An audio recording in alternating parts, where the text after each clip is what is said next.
quick story on how I met Ian, and then also a quick note on his presentation as I introduce him. So in fall of 2024, 1 month into grad school, I went up to Boise to attend an ExxonMobil short course.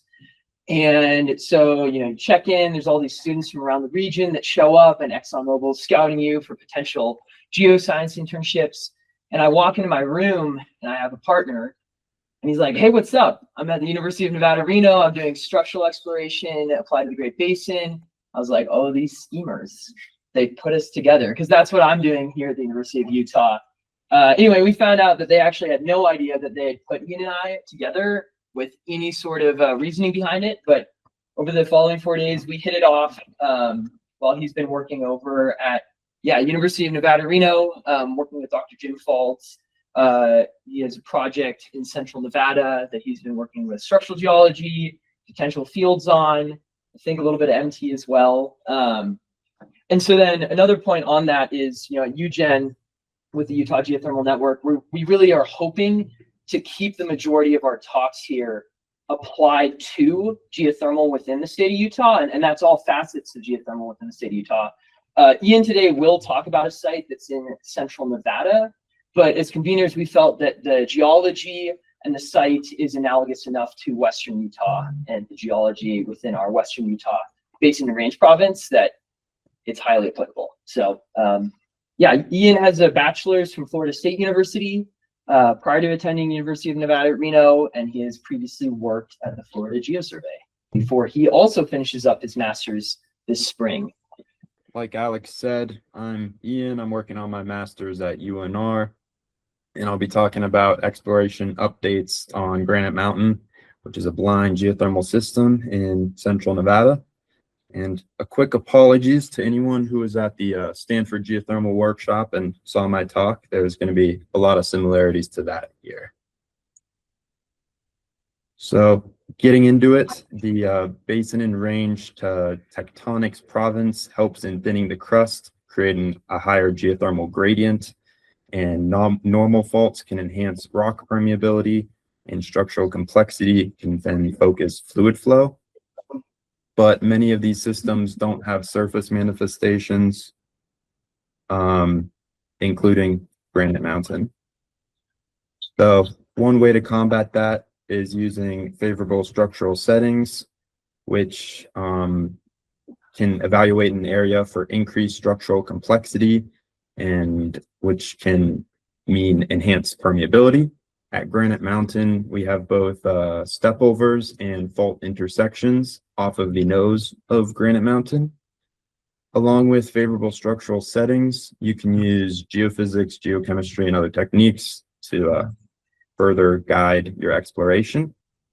But obviously, just using one of those can either overestimate or underestimate your prospect.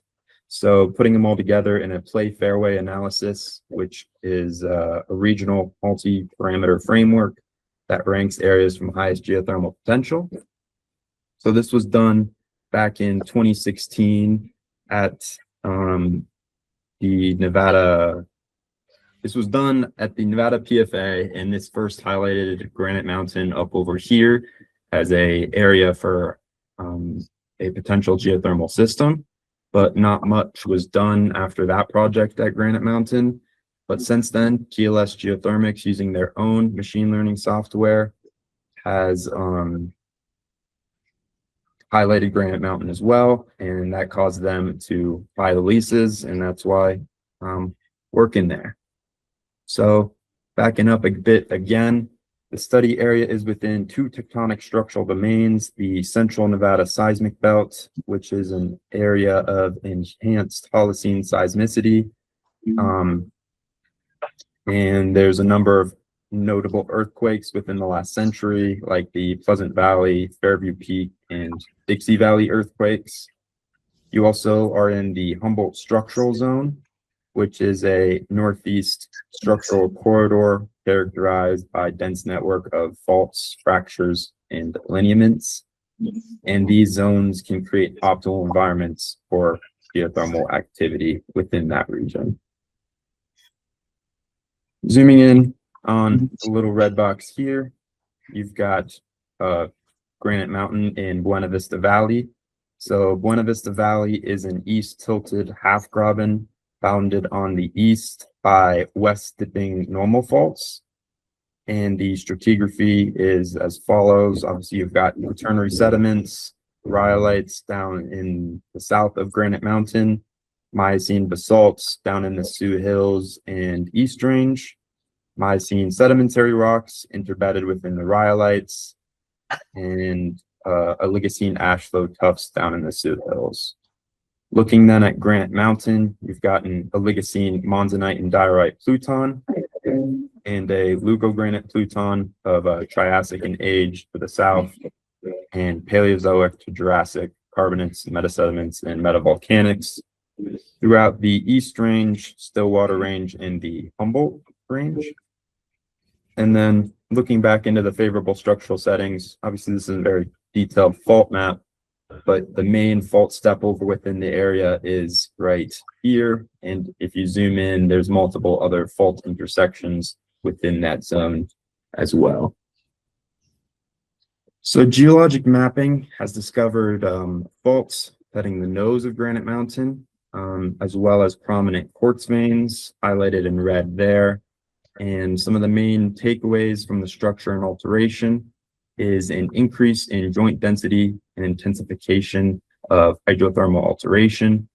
Quartz veining becomes more pervasive and quartz veins become thicker as you go. So like all those things that I listed increase as you go from the eastern kind of top of Granite Mountain and as you go down to the west towards the nose off of Granite Mountain. Using LiDAR to map some of the faults within the area, you can see you have the eastern Buena Vista fault zone, which is a north striking fault that offsets around 5 meters in the quaternary. It's shown here. It's probably a little bit hard to see, but it's there. And then it steps over to the northeast striking Granite Mountain fault, which is accommodates 10 to 15 meters of offset in the quaternary. The spatial variability and the deformation potentially reflects differences in the slip rate, fault longevity, or the number of rupture events on these faults, as well as this Granite Mountain fault is roughly perpendicular to the least principal stress in the current stress, making it more optimal to slip.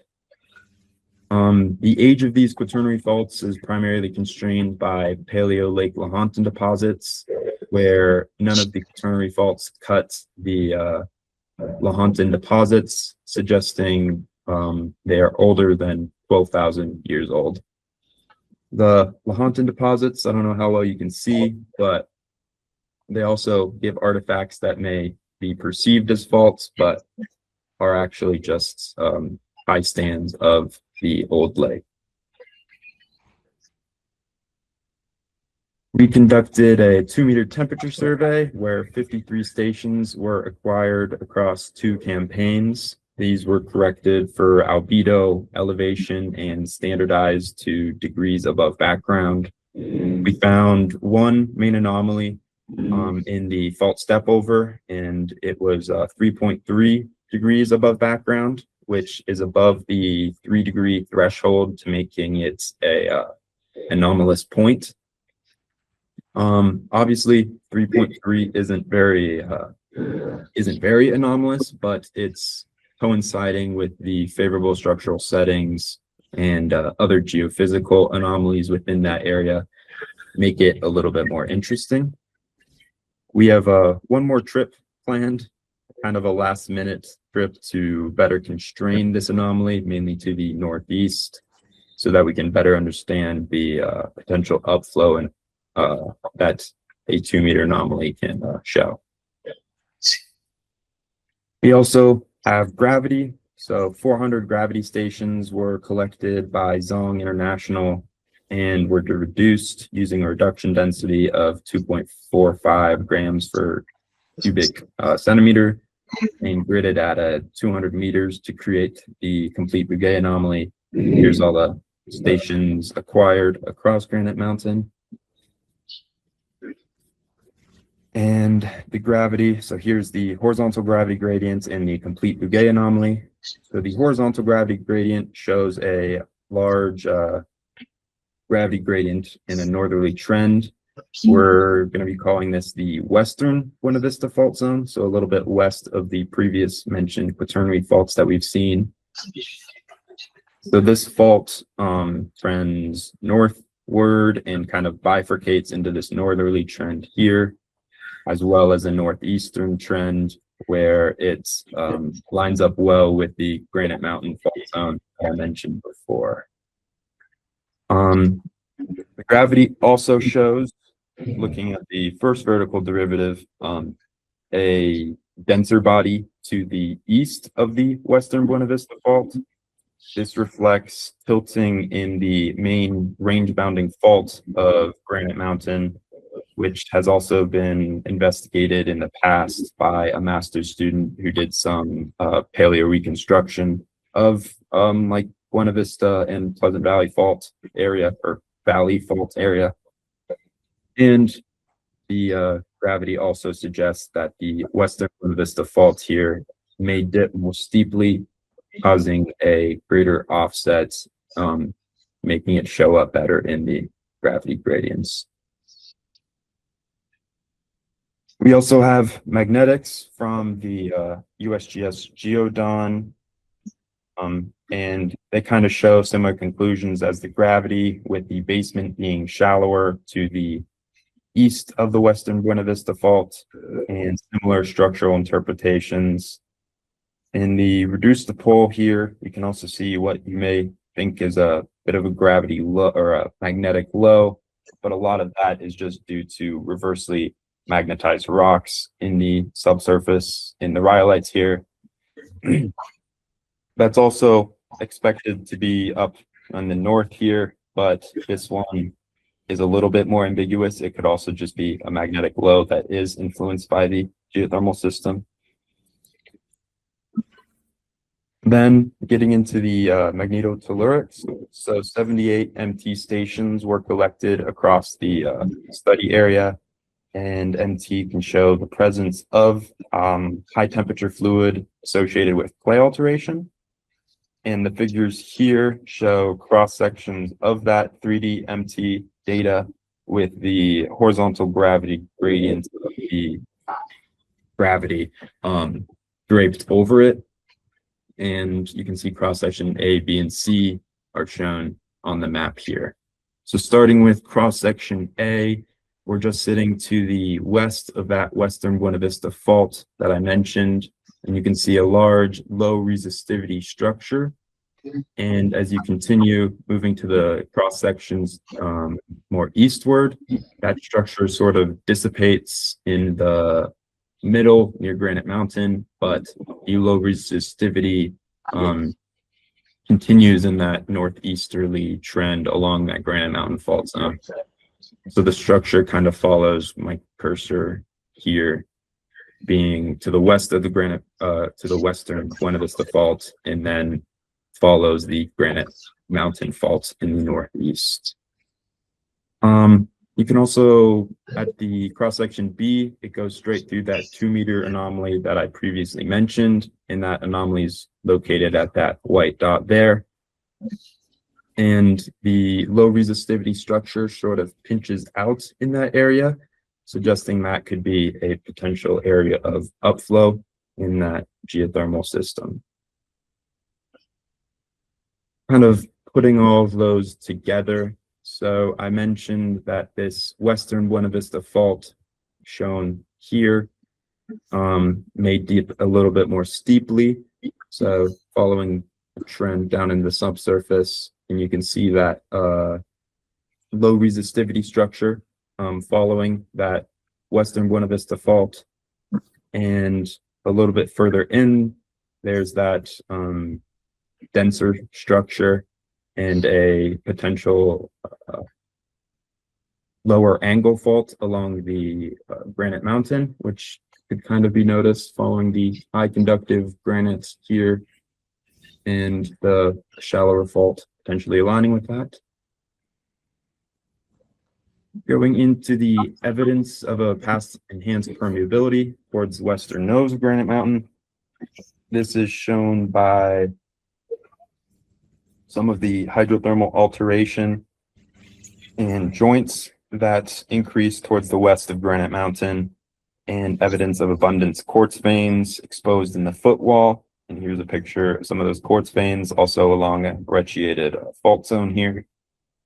And the alteration assemblages, quartz veins in the proximity to the 2-meter anomaly shown in this red polygon and hanging wall indicate the area was influenced at some point by a hydrothermal system, and it may still be active, especially the fact that we find some signature of something within that 2-meter anomaly.